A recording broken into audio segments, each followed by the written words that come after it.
आवाज सुन। अस्सलाम वालेकुम, कैसे हैं आप लोग? Today we are going to discuss about conceptual framework in research. It is a hadith of Prophet Muhammad sallallahu alaihi wasallam. Educate your child; they must live in a time different from you. इस लिहाज से ये education के लिहाज से कि education बहुत important है। आज का जो हमारा टॉपिक है जो हमने लेक्चर में डिस्कस करना है वो कंसेप्चुअल फ्रेमवर्क है। आपका ना एक कंसेप्चुअल फ्रेमवर्क होता है, थ्योरेटिकल वर्क कंसिडरेशन जिसके ऊपर आप काम कर रहे होते हैं, एक पैराडाइम होता है। जैसे अब मैं अपना आपको बार बार बताता हूँ कि जैसे मैं बात कर रहा था Pakistani contemporary drama the case of Ajoka theatre, तो जो मेरा कंसेप्चुअल फ्रेमवर्क था वो पाकिस्तानी ड्रामा था। इस तरह आपका एक कंसेप्चुअल फ्रेमवर्क होता है। Conceptual frameworks go by many names: model, conceptual considerations, theoretical frameworks। ये डिफरेंट नाम है कंसेप्चुअल फ्रेमवर्क के। मॉडल भी कहा जा सकता है, conceptual model, conceptual considerations, theoretical framework। इसे वैसे नॉर्मली conceptual framework और theoretical framework ज़्यादा कहा जाता है। Sometimes it is simply integrated into the problem description, but in academic proposals, conceptual frameworks are usually presented in a separate section. Sometimes ये होता है कि प्रॉब्लम सेक्शन में आ जाता है, लेकिन ज़्यादातर ये होता है एकेडमिक के लिए जब आप इसको देख रहे होते हैं एकेडमिक्स में तो ये आप एक सेपरेट पोर्शन बना के इसको डिस्कस करते हैं। All the conceptual framework may not always be required in a research proposal or plan. No economic research should start without developing work। कोई भी लाजमी नहीं है कि हर रिसर्च के अंदर हो, ये बहुत सी रिसर्चेस के अंदर आप बताते भी नहीं है, ठीक है, लेकिन इकोनॉमिक रिसर्च जो है ना उसके बगैर नहीं हो सकती। There is more misunderstanding and confusion about the conceptual framework than any other part of a research project, proposal or project or plan। सबसे ज़्यादा जो रिसर्च में confusion होती है ना वो conceptual framework में होती है। What is it, ये क्या है? What is the purpose? How is it approach? इसका पर्पस क्या होता है, इसको अप्रोच किस तरह किया जाए। It is an integral part of understanding and analyzing the research problem or plan। देखिए आपकी जो रिसर्च प्रॉब्लम है ना उसको अंडरस्टैंड करने और एनालाइज करने का जो असल एक इंटीग्रल पार्ट होता है वो होता है आपका कॉन्सेप्चुअल फ्रेमवर्क। फॉर इंस्टेंस आप देखिए मैंने एक काम करना चाहा, उसका मेरा जो कंसेप्चुअल फ्रेमवर्क था वो पोस्ट कलोनियल लिटरेचर पाकिस्तानी था, कि पाकिस्तान के अंदर जो पोस्ट कलोनियलिज्म के बाद का जो लिटरेचर लिखा जा रहा है वो क्या है। और उसके अंदर जो मैंने फिर पॉइंट फर्दर लिया, अपने जो ऑब्जेक्टिव क्वेश्चंस बनाए वो ये थे कि क्या पाकिस्तानी राइटर जो है वो वेस्ट के लिए लिख रहे हैं या हमारे लिए लिख रहे हैं। तो अब कंसेप्चुअल फ्रेमवर्क जो था वो हमारा पोस्ट कलोनियल पाकिस्तानी राइटिंग थी, और उसके अंदर फर्दर मैंने क्वेश्चंस ये रेज किए थे क्या पाकिस्तानी राइटर हमारे लिए लिख रहे हैं या वेस्ट के लिए लिख रहे हैं। तो ये आपका जो कंसेप्चुअल फ्रेमवर्क होता है वो बड़ा क्रिटिकल एनालिटिकल होता है और वो क्लियर करता है कि आपका पर्पस क्या है।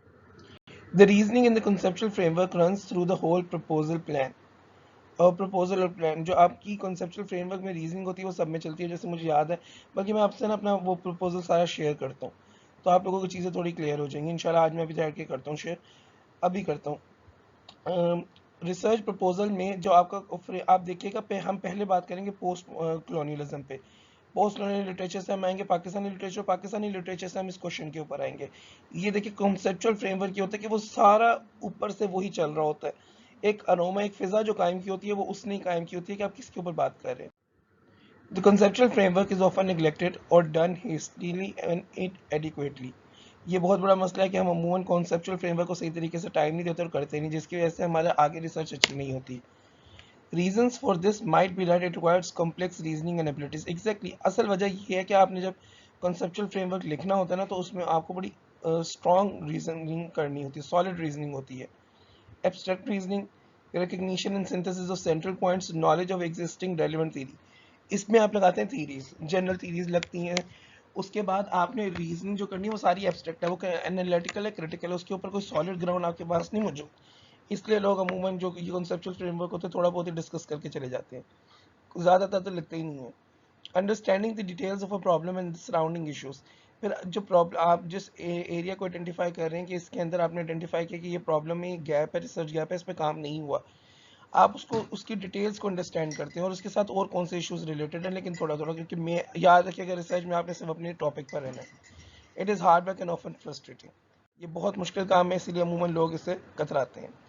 Another reason the conceptual framework is overlooked is that the researchers often want to get on with real research instead of theorizing, especially in subject matter and problem solving research। असल reason यही है, हम सबको ये होता है यार बस हम रिसर्च का, हमारा ये होता है कि रिसर्च हम शुरू करें, तो उसके लिए हम क्या करते हैं कि हम जो अपना कोर पॉइंट होता है, जो ऑब्जेक्टिव क्वेश्चंस होते हैं उसकी तरफ आ जाते हैं। उसके पीछे जो पूरा थ्योरेटिकल फ्रेमवर्क हमने सेट किया होता है उसके ऊपर हम जोर नहीं देते। However, failure to conceptualize while planning may actually slow down the research or can lead to fatal errors in design procedures or interpretation. But reality ये अगर आपका conceptual framework अच्छी तरीके से तैयार है तो आप बड़े आराम से अपनी रिसर्च कंडक्ट करते हैं। अब हमारे यहाँ होता यही है कि हम जब रिसर्च करते हैं तो सबसे पहले हम अपना conceptual framework तैयार करते हैं, उसको theoretically हम डिस्कस करते हैं सुपरवाइजर से। मैं, मेरे फ्रेंड्स, हम लोगों ने जाके अपने टीचर से बार बार डिस्कस किया था कि हमारा ये थ्योरेटिकल फ्रेमवर्क है, हम इसमें रिसर्च करना चाहते हैं। फिर उन्होंने एरिया ऑफ इंटरेस्ट आइडेंटिफाई कराया, थ्योरेटिकल फ्रेमवर्क कराया, फिर उसमें क्वेश्चनिंग कराई, फिर हम जिस तरह आप देखिए जनरल से स्पेसिफिक हम नैरो डाउन होते गए। तभी जब फिर आप रिसर्च करते हैं तो आप उसको बहुत अच्छे तरीके से कर, फिर आपकी रिसर्च में इश्यूज नहीं आते, जो प्रोसीजर्स आपने फॉलो करने थे वो आप इजीली फॉलो कर लेते हैं। Role of the conceptual framework, इसका रोल क्या है? Concepts are generalizations. In economics, a concept is a logical mental construction of one or more relationships. Concepts are inherently abstract and are based on logic and reasoning.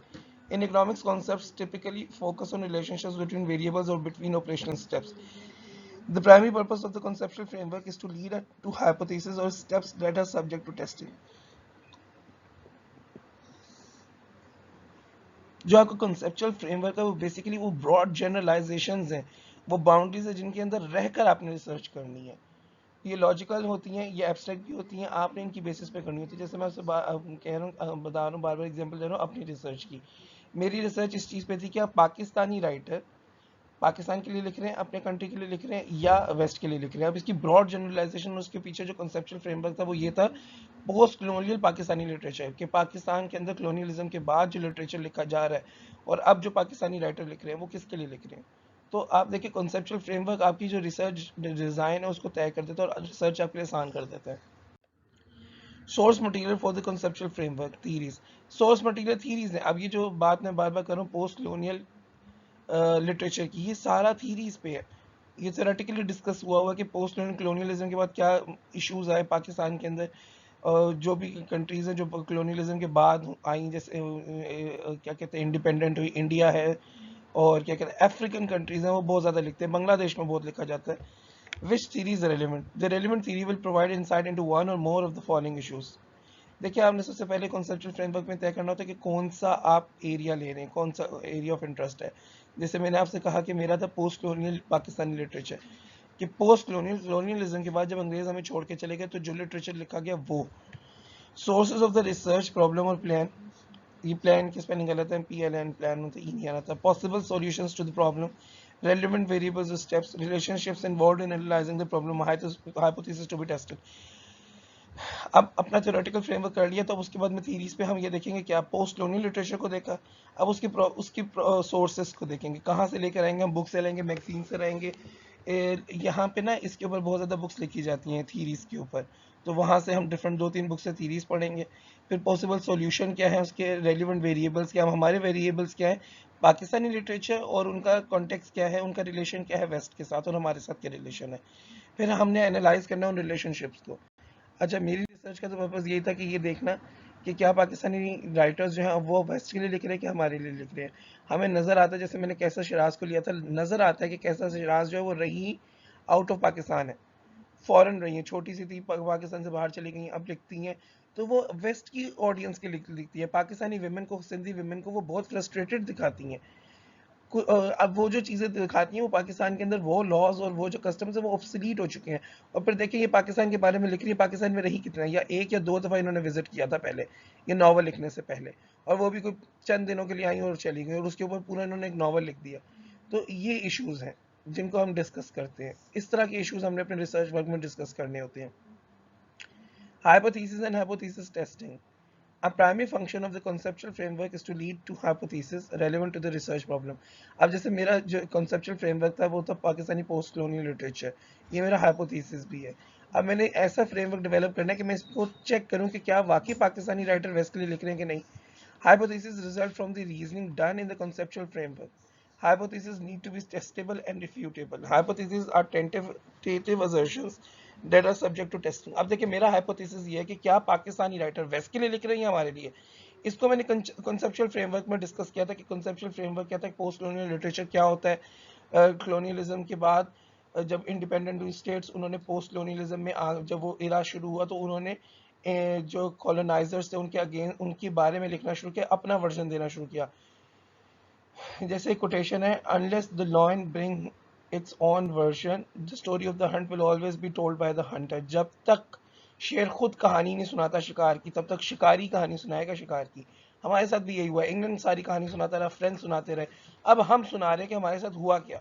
तो अब hypothesis ये था कि post colonial literature क्या लिखा गया, उस framework के अंदर रहकर हम ये टेस्ट कर रहे हैं कि इन्होंने हमारे साथ क्या किया, और क्या उन्होंने जो पॉइंट ऑफ व्यू दिए कि हमें उन्होंने सिविलाइज करना था, हम बड़े अनसिविलाइज लोग थे, क्या वो सही था गलत था। हमारी तो अपनी सिविलाइजेशन थी, हमारा अपना रिलीजन था, इन्होंने जबरदस्ती आके हमारे ऊपर अपना रिलीजन लगाया।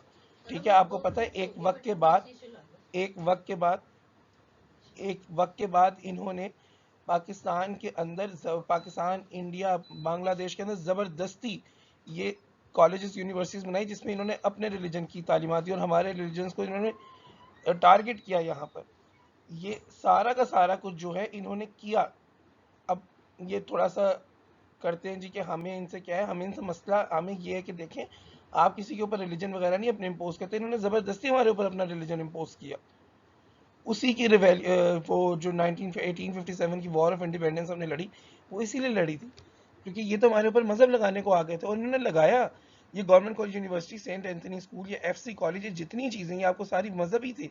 इन्होंने मिशनरीज को भेजा और ज़बरदस्ती इंडिया के अंदर जो है वो मज़हब को चेंज करने की कोशिश की। फिर एजुकेशन के निज़ाम को चेंज किया, लिबरल लोग पैदा किए। तो हमने इस चीज़ के ऊपर काम करना है। अब इन्होंने क्या किया हुआ है, जब से ये गए कॉलोनाइजर्स, तो इन्होंने हमारे मुल्कों के अंदर ऐसे लोग पैदा करना शुरू कर दिए जो उनके लिए लिखते हैं, उनके पेरोल पर लिखते हैं। Three difficulties people often have in developing hypothesis are. अच्छा, हाइपोथेसिस बनाने में तीन डिफिकल्टीज आती हैं, absence of a clear theoretical framework और एब्सेंस ऑफ थ्योरी। देखिए, आपको थ्योरी क्लियर होनी चाहिए। जैसे मैं बात कह रहा हूँ कि हमारी पोस्ट कॉलोनियल थ्योरी बिल्कुल क्लियर थी। Inability to use a framework logically to see the hypothesis within. अब मेरा हाइपोथेसिस आ रहा है कि क्या पाकिस्तानी राइटर अब जो लिख रहे हैं वो वेस्ट के लिए लिख रहे हैं कि हमारे लिए, लेकिन इससे पहले जो हम लिखने बात करें, हमने की पोस्ट कॉलोनियल लिटरेचर की बात। पोस्ट कॉलोनियल लिटरेचर में मैंने हाइपोथेसिस बनाया कि पाकिस्तानी राइटर अब के जो हैं, अब भी जो लिटरेचर लिखा जा रहा है वो लॉजिकली कनेक्टेड है, क्योंकि ये पोस्ट कॉलोनियल लिटरेचर, ये कॉलोनियलिज्म के बाद जितना भी लिटरेचर लिखा जाएगा वो पोस्ट कॉलोनियल लिटरेचर है। तो इस तरीके से आप देखें, जो हाइपोथेसिस हमने बनाया वो हमारा फ्रेमवर्क के साथ लॉजिकली कनेक्ट हो गया। Failure to understand research techniques that allow the hypothesis to be tested. आपने फिर रिसर्च टेक्निक्स यूज़ करनी है जो आपके हाइपोथेसिस को टेस्ट करें। अब हम अपने हाइपोथेसिस को किस तरह टेस्ट करेंगे, हमने कैसरा शराज का एक केस लिया था, तो हम उनके नॉवेल्स को पढ़ेंगे, उनके नॉवल से पॉइंट निकालेंगे कि देखिए किस तरीके से वो पाकिस्तानी सोसाइटी को डिपिक्ट कर रही हैं। फिर एज अ पर्सन उनकी, एज अ राइटर उनकी पोजीशन भी तो टेस्ट करेंगे। अब हमारे थीसिस के अंदर हमने एज अ राइटर उनकी पोजीशन टेस्ट करनी है। पाकिस्तान, वो एक या दो दफ़ा ही नॉवल लिखने से पहले, उससे पहले उनका पाकिस्तान का कोई एक्सपीरियंस नहीं है, उसके बावजूद वो पाकिस्तान के बारे में लिख रही हैं, और पाकिस्तान के बारे में वो पाकिस्तानी वुमेन को नेगेटिवली पोर्ट्रे कर रही हैं। तो इसका मतलब है हमने इन चीज़ों पे आके रिफ्यूट करना है कि हमारा हाइपोथेसिस टेस्ट करना है कि ठीक है, और वाकई जो कैसरा शराज ने लिखा है उसने वेस्ट की ऑडियंस को खुश करने के लिए लिखा है। Operational suggestions: keep a clear focus on the primary purpose of the conceptual framework to analyze the research problem। देखिए, पहला पर्पस जो है आपकी conceptual framework का वो ये है कि analyze करें research problem को। A good way to start is to use simple conceptual models and then build on them to complexity and sophistication necessary। Best वही है कि conceptual framework बनाए, उसे लिंक करें अपने hypothesis से। This can be a useful approach for all kinds of research, policy analysis and problem solving। इससे होता ही है कि अगर आपका रिसर्च फ्रेमवर्क क्लियर है तो आप बड़े आराम से अपने हाइपोथेसिस और प्रॉब्लम सॉल्विंग की तरफ जाते हैं। द फॉलोइंग स्टेप्स में be useful in developing the conceptual framework. ये स्टेप्स अगर आप यूज करें तो आप कॉन्सेप्चुअल फ्रेमवर्क अच्छा बना सकते हैं। Study the research literature related to your problem. Exactly, how have others conceptualized problems similar to yours? Are their conceptual analysis adaptable to your framework? सबसे पहले तो आपने काम ये करना है कि जैसे मैं पोस्ट कॉलोनियल, हम बात करते हैं पोस्ट कॉलोनियल लिटरेचर की, तो हम पोस्ट कॉलोनियल लिटरेचर के ऊपर पढ़ें, उस पर एडवर्ड सईद ने क्या कहा है, उस पर इतने बड़े बड़े नाम है, अरुंधति रॉय ने क्या कहा है, उसके ऊपर ये HEB ने क्या कहा है। आप पहले उसके ऊपर अच्छी तरीके से पढ़े और आपको क्लियर होना चाहिए कि आपका कॉन्सेप्चुअल फ्रेमवर्क है क्या, वो कहता क्या है। Reduce the problem to the simplest set of conditions. Sometimes you can assume away part of complex problems to gain an initial understanding. फिर आप conceptual framework के अंदर जिस problem की तरफ आप जा रहे हैं उसको narrow down करें. इसे कहते हैं narrow down approach. Identify applicable economic theory. Consider a wide range of economic theories in selecting the most appropriate. फिर अब यहाँ तो वो economic theory की बात करें, आप अपनी theory देखें कि आपने कौन सी theory लगानी है. जो theory आपको relevant लगती है और जो theory आपको लगता है कि आपके research के मुताबिक conceptual framework के मुताबिक आप उसको apply करें. Start with the base model analysis. Based on your literature review and basic assumptions, start with the simple models, statistical, graphical method. अच्छा, आपने ये वाले methods यूज करना है, आपने जो models यूज करने हैं वो theoretical है. आप अपनी theory में रहें और simple base से start करें. जैसे हमने जो भी लिया वो post colonial literature, हम उसमें रहेंगे. Expand the base model to other relevant dimensions of the problem. Alter and relax assumptions, then analyze the problem. This will likely make the model more complex, but remember the goal is not complexity, but rather accurately addressing the problem. अब आप ये देखिएगा कि आपने base model को analyse करना है, complex ना कीजिएगा, बस सिंपल एक्यूरेटली उसको आप एड्रेस कीजिएगा. जो आपका प्रॉब्लम है उसके ऊपर आके बात करें, इधर उधर ना चले जाइएगा, इररिलेवेंट चीज़ों पे बात ना कीजिएगा, डिफरेंट एस्पेक्ट्स पे बात ना कीजिएगा. Assemble relevant testable hypothesis from the conceptual analysis. ये बात हमने पहले भी की है. जो आपका conceptual analysis है उससे आप एक ऐसी information निकालें जो कि testable और hypothesis बनाए उससे, जिसको आप टेस्ट कर सकें. अब ये उन्होंने एक मॉडल दिया है जो एक्सप्लेनेटरी है, innovative outcomes of procedures of SPCD. अच्छा, ये रहने दें क्योंकि ये एक उन्होंने क्या कहते हैं जो एग्जांपल है ये इकोनॉमिक्स से रिलेटेड है. रिफ्लेक्शन इन एक्शन, ठीक है, ये भी छोड़ दें. Any question? Thank you. This is all related to the lecture. Design में रखिएगा conceptual framework ना. conceptual framework आपका overall underlying idea होता है, hypothesis होता है जिसकी बेस पे आप रिसर्च करते हैं. मैं आपको बल्कि अभी आपके ग्रुप में अपना थीसिस सेंड करता हूँ, सॉरी रिसर्च प्रपोजल सेंड करता हूँ. आप जब वो देखेंगे, आप वो पढ़ेंगे तो उससे आपको क्लियर हो जाएगा conceptual framework होता क्या है. क्योंकि हमने बार बार डिस्कस किया पोस्ट कॉलोनियल लिटरेचर को, हमने बार बार इसको हमने इसको डिस्कस किया है. तो इंशाल्लाह आपको बड़ा क्लियर हो जाएगा जब आप उस रिसर्च प्रपोजल को देखेंगे. अपना ख्याल रखिएगा. अल्लाह हाफिज़.